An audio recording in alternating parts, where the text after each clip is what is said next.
चाहे वो 370 हो या 3 तलाक हो या आवास के माध्यम से गरीब जनता का सहयोग हो। तो नरेंद्र जी क्या चुनाव जी लड़ने का इरादा है क्या? नहीं सर, नहीं सर। तो आप इतनी सारी बातें बोल रहे हो। सकता हूँ, देखिए वही तो मैं ज्योतिरादित्य जी बखान ने कर रहा सुन हूँ लिया सर। है सारा। नहीं सर, सुनने की बात नहीं है ये कहने की बात है सर। है। कह, मेरी पद और मेरा आपसे निवेदन है, आग्रह है माननीय, मेरी धर्मपत्नी से भी जरूर बात जरूर करेंगे। जरूर बताइए, क्या शुभ नाम है आपका? माननीय प्रधानमंत्री जी नमस्ते। सबसे पहले हम आपको आशीर्वाद देते हैं। धन्यवाद, धन्यवाद जी, धन्यवाद। धन्यवाद, हाँ। धन्यवाद देते हमें हैं, हमें धन्यवाद। माताओं के आशीर्वाद हमारी सबसे बड़ी शक्ति है, और इसलिए आपने सही कहा, ये आपके पति जो कह रहे हैं ना वो गलत कह रहे धन्यवाद हैं। देते हैं, धन्यवाद। हर माता का आशीर्वाद मेरी बहुत बड़ी पूंजी है। निवेदन है, आपने मेरे को गैस, उज्ज्वला के साथ गैस दी है, मेरे को किचन बना है, मेरे को शौचालय भी दिया है। मेरा आग्रह है, आपसे निवेदन है बहुत ज्यादा, मेरे घर पे आमंत्रित आए और मेरे हाथ की चाय और पोहे खाएं, और आप आमंत्रित स्वीकार करने का आप मेरे को हाँ या ना में जवाब दें। चलिए, आपका निमंत्रण मेरी सर आंखों पर, और मैं भी ईश्वर से प्रार्थना करूंगा कि आपके हाथ से भोजन प्राप्त करूं और ये मौका मेरे नसीब में आ जाए। मेरे लिए वो सबसे खुशी का दिन होगा। हमको भी इतना धन्य होगा कि हमारा जीवन सफल हो जाएगा। आज मेरा शायद मुझे माननीय महोदय जो मुझे गम प्रकृति ने दिया, मैं समझ नहीं पा रहा हूँ, वो गम बड़ा था, आज मुझे खुशी बड़ी है। वाह। मुझे बताया गया कि इस घर के स्वीकृति पत्र में आपकी पत्नी का भी नाम है और आपका भी नाम है। जी महोदय। तो ये कभी मन में नहीं हुआ कि ये पत्नी के नाम पे मकान चला जाएगा तो क्या होगा? नहीं श्रीमान, मेरे साथ पूर्ण सहयोग रहता है।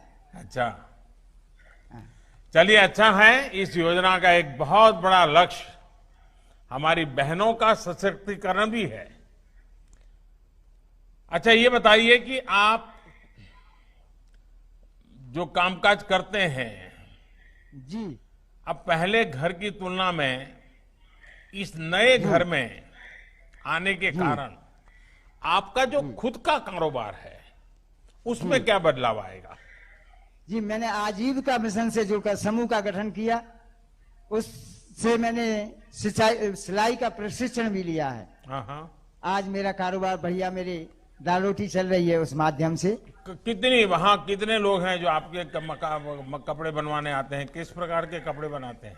पहले मैं गांव का कपड़ा बनाता था वैसे कस्टमरों का, आज मैं अपने गांव के बच्चों को अपने बच्चे मानकर गणवेश सिलाई का काम कर रहा हूं महोदय। अच्छा, उनके गणवेश बनाते हो?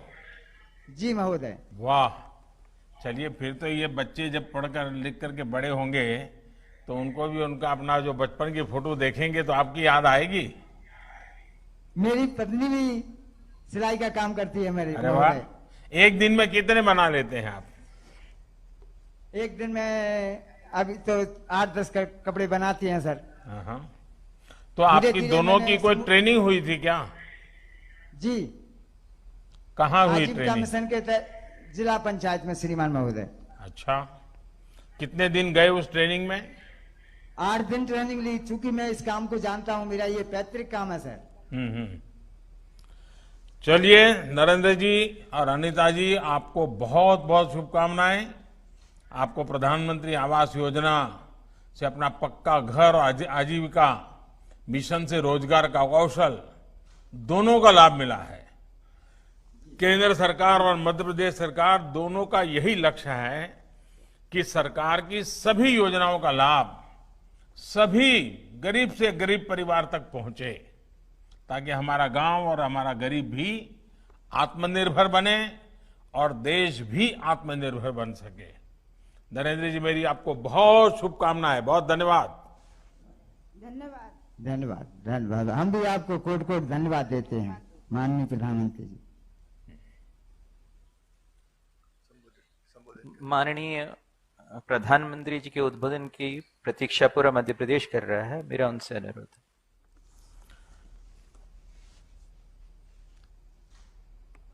अभी मुझे कुछ लाभार्थियों से चर्चा करने का अवसर मिला। आज अपना पक्का घर मिला है, अपने सपनों का घर मिला है, अपने बच्चों के भविष्य का एक नया विश्वास आपके मन में पैदा हुआ है। अब मध्य प्रदेश के 2.25 लाख ऐसे परिवार जो आज अपने घर में प्रवेश कर रहे हैं, जिनका गृह प्रवेश हो रहा है, उन सभी को मैं आज बहुत बहुत बधाई देता हूं, शुभकामनाएं देता हूं। ये सभी साथी टेक्नोलॉजी के किसी न किसी माध्यम से पूरे मध्य प्रदेश में इस कार्यक्रम से जुड़े हैं। आज आप देश के उन 2.25 करोड़ परिवारों में शामिल हो गए हैं, जिन्हें बीते 6 वर्षों में अपना घर मिला है, जो अब किराए के नहीं, झुग्गियों में नहीं, कच्चे मकान में नहीं, अपने घर में रह रहे हैं, पक्के घर में रह रहे हैं। साथियों, इस बार आप सभी की दिवाली, आप सभी के त्योहारों की खुशियां जरूर कुछ ज्यादा ही होगी। कोरोना काल ही के कारण और अगर ये स्थिति न होती तो आज आपके जीवन की इतनी बड़ी खुशी में शामिल होने के लिए आपके घर का एक सदस्य, ऐसा ही आपका प्रधान सेवक आज मध्य प्रदेश में होता, आपके बीच होता और आपके इस आनंदोत्सव में भागीदार होता। लेकिन कोरोना की जो स्थिति है उसके कारण मुझे दूर से ही आज आप सबके दर्शन का अवसर मिल रहा है। आज के इस समारंभ में मध्य प्रदेश की गवर्नर श्रीमती आनंदीबेन, राज्य के मुख्यमंत्री भाई शिवराज जी, केंद्र में मंत्रिपरिषद के मेरे सहयोगी नरेंद्र सिंह जी, मेरे साथी भाई ज्योतिरादित्य जी, मध्य प्रदेश के मंत्रीगण के सदस्य, सांसद और विधायकगण, ग्राम पंचायतों के प्रतिनिधिगण और मध्य प्रदेश के गांव-गांव से जुड़े सभी मेरे प्यारे भाइयों और बहनों, आज मध्य प्रदेश में सामूहिक गृह प्रवेश का ये समारोह 2.25 लाख गरीब परिवारों के लिए तो अपने जीवन का यादगार पल है ही, देश के हर बेघर को अपना पक्का घर देने के लिए भी एक बड़ा कदम है। आज का ये कार्यक्रम मध्य प्रदेश सहित देश के सभी बेघर साथियों को एक विश्वास देने वाला भी पल है। जिनका अब तक घर नहीं, एक दिन उनका भी घर बनेगा, उनका भी सपना पूरा होगा। साथियों, आज का ये दिन करोड़ों देशवासियों के उस विश्वास को भी मजबूत करता है कि सही नियत से बनाई गई सरकारी योजनाएं साकार भी होती हैं और उनके लाभार्थियों तक पहुंचती भी है। जिन साथियों को आज अपना घर मिला है, जिनसे मेरी बातचीत हुई है और जिनको मैं स्क्रीन पर देख पा रहा हूं, उनके भीतर के संतोष, उनके आत्मविश्वास को मैं अनुभव कर सकता हूं। मैं आप सभी साथियों से यही कहूंगा कि ये घर आपके बेहतर भविष्य का नया आधार है। यहां से आप अपने नए जीवन की नई शुरुआत कीजिए। अपने बच्चों को, अपने परिवार को अब आप नई ऊंचाइयों पर लेकर जाइए। आप आगे बढ़ेंगे तो देश भी आगे बढ़ेगा। साथियों, कोरोना के काल में तमाम रुकावटों के बीच भी देश भर में प्रधानमंत्री आवास योजना के तहत 18 लाख घरों का काम पूरा किया गया है। उसमें 1,75,000 घर अकेले मध्य प्रदेश में ही पूरे किए गए हैं। इस दौरान जिस गति से काम हुआ है वो भी अपने आप में एक रिकॉर्ड है। सामान्य तौर पर प्रधानमंत्री आवास योजना के तहत एक घर बनाने में औसतन 125 दिन 125 दिन का समय लगता है। लेकिन अब जो मैं बताने जा रहा हूं वो देश के लिए, हमारे मीडिया के साथियों के लिए भी ये बहुत सकारात्मक खबर है। कोरोना के इस काल में पीएम आवास योजना के तहत घरों को बनाने में 125 दिन नहीं, सिर्फ 45 से 60 दिन में ही बनाकर तैयार कर दिया गया है। आपदा को अवसर में बदलने का ये बहुत ही उत्तम उदाहरण है। आप सोचेंगे कि ये कैसे संभव हुआ? पहले 125 दिन, अब 40 से 60 दिन के बीच में कैसे हुआ? साथियों, इस तेजी में बहुत बड़ा योगदान रहा शहरों से जो हमारे श्रमिक भाई बहन लौटे हैं। उनके पास हुनर भी था, इच्छा शक्ति भी थी और वो इसमें जुड़ गए और इसके कारण ये परिणाम मिला है। हमारे इन साथियों ने प्रधानमंत्री गरीब कल्याण रोजगार अभियान का पूरा लाभ उठाते हुए अपने परिवार को संभाला और साथ साथ अपने गरीब भाई बहनों के लिए घर भी तैयार करके दे दिए। मुझे संतोष है कि पीएम गरीब कल्याण अभियान से मध्य प्रदेश सहित देश के अनेक राज्यों में करीब करीब 23,000 करोड़ रुपए के काम पूरे किए जा चुके हैं।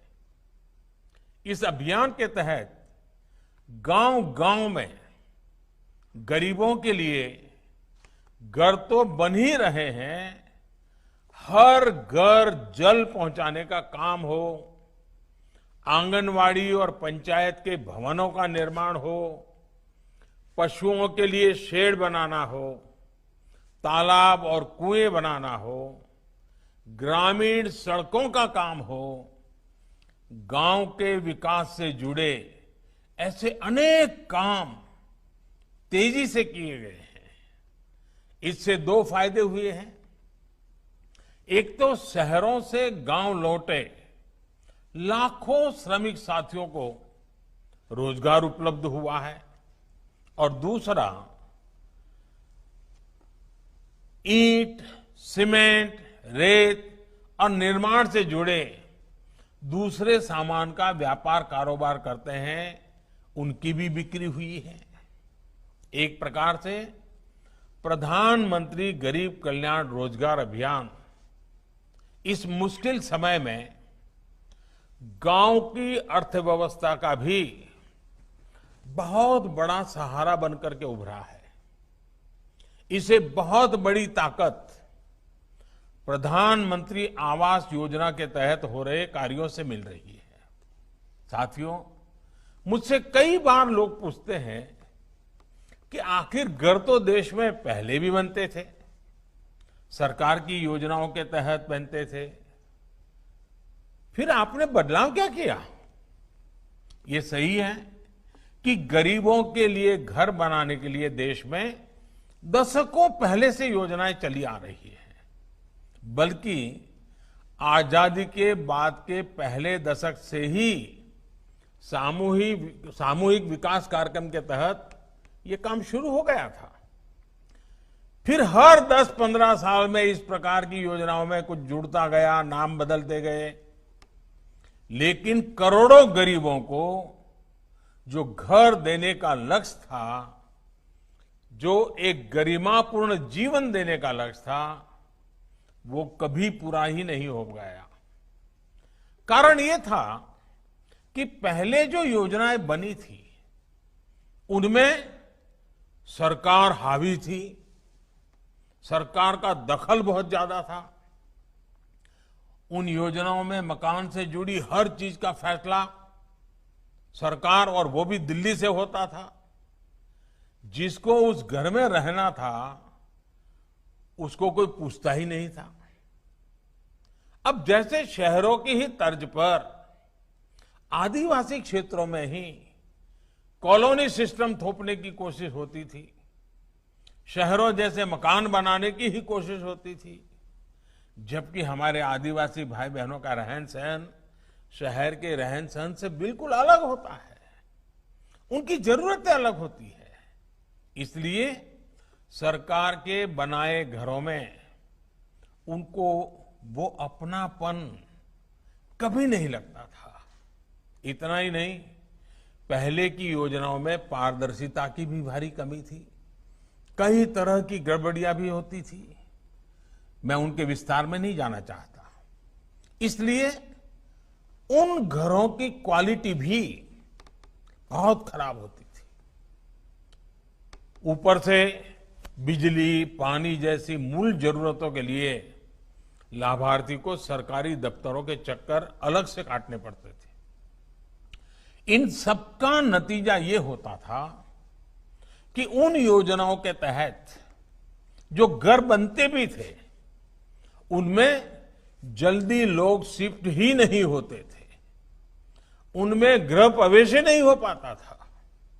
साथियों, 2014 में हमने जब से कार्य संभाला, इन पुराने अनुभवों का अध्ययन करके पहले पुरानी योजना में सुधार किया गया और फिर प्रधानमंत्री आवास योजना के रूप में बिल्कुल नई सोच के साथ योजना लागू की गई। इसमें लाभार्थी के चयन से लेकर गृह प्रवेश तक पारदर्शिता को प्राथमिकता दी गई। पहले गरीब सरकार के पीछे दौड़ता था, सिफारिश के लिए ढूंढता था लोगों को। आज हमारी योजना ऐसी है कि सरकार को लोगों के पास जाना होता है, खोजना होता है और सुविधा देनी होती है। अब किसी की इच्छा के अनुसार लिस्ट में नाम न जोड़ा जा सकता है न घटाया जा सकता है। चयन से लेकर के निर्माण तक वैज्ञानिक और पारदर्शी तरीका अपनाया जा रहा है। इतना ही नहीं, मटेरियल से लेकर के निर्माण तक स्थानीय स्तर पर उपलब्ध और उपयोग होने वाले सामानों को भी प्राथमिकता दी जा रही है। घर के डिजाइन भी स्थानीय जरूरतों और निर्माण शैली के मुताबिक ही तैयार और स्वीकार किए जा रहे हैं। अब पूरी पारदर्शिता के साथ घर बनाने के हर चरण की पूरी मॉनिटरिंग के साथ लाभार्थी खुद अपना घर बनाता है। जैसे जैसे घर बनाता जाता है वैसे वैसे घर की किस्त भी उनके खाते में जमा होती जाती है। अब अगर कोई बेईमानी करके भी कुछ कोशिश करता है तो इसमें पकड़े जाने के लिए अनेक रास्ते भी बनाए गए हैं। साथियों, प्रधानमंत्री आवास योजना की एक बहुत बड़ी विशेषता है उसका इंद्रधनुषी स्वरूप। जैसे इंद्रधनुष में अलग अलग रंग होते हैं, वैसे ही प्रधानमंत्री आवास योजना के तहत बनने वाले घरों के भी अपने ही रंग है। अब गरीब को सिर्फ घर ही नहीं मिल रहा है, बल्कि घर के साथ साथ शौचालय भी मिल रहा है, उज्ज्वला का गैस कनेक्शन भी मिल रहा है, सौभाग्य योजना का बिजली कनेक्शन, उजाला का एलईडी बल्ब, पानी का कनेक्शन, सब कुछ घर के साथ ही मिल रहा है। यानी पीएम आवास योजना के आधार पर ही अनेक योजनाओं का लाभ लाभार्थी को सीधे मिले, ये देखा जा रहा है। मैं शिवराज जी की सरकार को फिर बधाई दूंगा कि उन्होंने इसको विस्तार देते हुए पीएम आवास योजना के साथ 27 योजनाओं को जोड़ा है। साथियों, प्रधानमंत्री आवास योजना हो या स्वच्छ भारत अभियान के तहत बनने वाले शौचालय हो, इनसे गरीब को सुविधा तो मिल ही रही है, बल्कि ये रोजगार और सशक्तिकरण का भी ये बड़ा माध्यम है। विशेष तौर पर हमारी ग्रामीण बहनों के जीवन को बदलने में भी ये योजनाएं अहम भूमिका निभा रही है। पीएम आवास योजना के तहत बन रहे घर की रजिस्ट्री ज्यादातर या तो सिर्फ महिला के नाम पर हो रही है या फिर साझी हो रही है। वही आज गांवों में बड़ी मात्रा में रानी मिस्त्री या महिला राजमिस्त्री के लिए काम के नए अवसर बन रहे हैं। अकेले मध्य प्रदेश में ही 50,000 से ज्यादा राजमिस्त्रियों को प्रशिक्षित किया गया है और इसमें से 9,000 रानी मिस्त्री हैं। इससे हमारी बहनों की आय और आत्मविश्वास दोनों में बढ़ोतरी हो रही है। साथियों, जब गरीब की, गांव की आय और आत्मविश्वास बढ़ता है तो आत्मनिर्भर भारत बनाने का हमारा संकल्प भी मजबूत होता है। इस आत्मविश्वास को मजबूत करने के लिए गांव में हर प्रकार का आधुनिक इंफ्रास्ट्रक्चर विकसित किया जा रहा है। 2019 के पहले 5 वर्ष शौचालय, गैस, बिजली, सड़क ऐसी बेसिक सुविधाओं को गांव तक पहुंचाने का काम किया गया। अब इन मूल सुविधाओं के साथ साथ आधुनिक सुविधाओं से भी गांवों को मजबूत किया जा रहा है।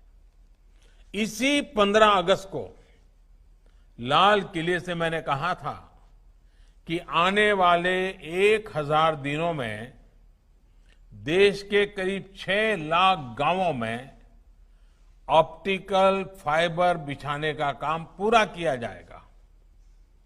पहले देश की 2.5 लाख पंचायतों तक फाइबर पहुंचाने का लक्ष्य रखा गया था। अब इसको पंचायत से आगे बढ़ाकर गांव-गांव तक पहुंचाने का संकल्प लिया गया है। इस कोरोना काल में भी प्रधानमंत्री गरीब कल्याण रोजगार अभियान के तहत ये काम तेजी से चला है।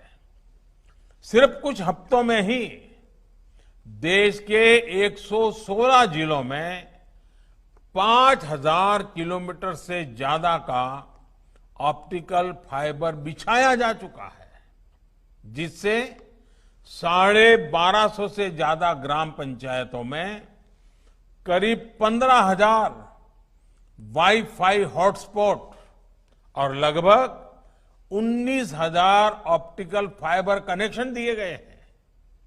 यहां मध्य प्रदेश के भी चुने हुए जिलों में 1300 किलोमीटर से ज्यादा ऑप्टिकल फाइबर बिछाया गया है। और मैं फिर याद दिलाऊंगा, ये सारा काम कोरोना काल में ही हुआ है, इतने बड़े संकट के बीच हुआ है। जैसे ही गांव-गांव में ऑप्टिकल फाइबर पहुंचेगा तो इससे नेटवर्क की समस्या भी कम हो जाएगी। जब गांव में भी जगह जगह बेहतर और तेज इंटरनेट आएगा जगह जगह वाईफाई हॉटस्पॉट बनेंगे तो गांव के बच्चों को पढ़ाई और युवाओं को कमाई के बेहतर अवसर मिलेंगे। यानी गांव अब वाईफाई के ही हॉटस्पॉट से नहीं जुड़ेंगे, बल्कि आधुनिक गतिविधियों के व्यापार कारोबार के भी हॉटस्पॉट बनेंगे। साथियों, आज सरकार की हर सेवा, हर सुविधा ऑनलाइन की गई है ताकि लाभ भी तेजी से मिले, करप्शन भी ना हो और गांव के लोगों को छोटे छोटे काम के लिए भी शहर की तरफ न भागना पड़े। मुझे विश्वास है कि गांव गांव ऑप्टिकल फाइबर पहुंचने से इन सेवाओं और सुविधाओं में भी और तेजी आएगी। अब जब आप अपने नए घर में रहेंगे तो डिजिटल भारत अभियान आपका जीवन और आसान बनाएगा। गांव और गरीब को सशक्त करने का ये अभियान अब और तेज होगा। इसी विश्वास के साथ आप सभी साथियों को अपने खुद के पक्के घर के लिए फिर से अनंत शुभकामनाएं देता हूं। लेकिन याद रखिए, और ये बात बार बार मैं कहता हूं, जरूर याद रखिए, मुझे विश्वास है आप याद रखेंगे, इतना ही नहीं मेरी बात मानेंगे भी। देखिए, जब तक दवाई नहीं तब तक ढिलाई नहीं। याद रहेगा, जब तक दवाई नहीं तब तक ढिलाई नहीं। 2 गज की दूरी, मास्क है जरूरी, इस मंत्र को भूलना नहीं है। आपका स्वास्थ्य उत्तम रहे, इसी कामना के साथ आपका बहुत बहुत धन्यवाद और सबको बहुत बहुत शुभकामनाएं।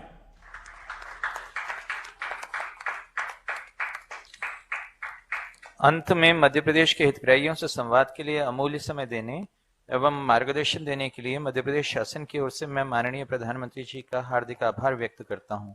कार्यक्रम में उपस्थित राज्यपाल महोदया, माननीय मुख्यमंत्री जी, माननीय मंत्री पंचायत एवं ग्रामीण विकास भारत सरकार, माननीय राज्यसभा सांसद जी, मंत्री पंचायत एवं ग्रामीण विकास एवं अन्य मंत्रियों सहित मैं समस्त महानुभावों का हार्दिक धन्यवाद ज्ञापन करता हूं।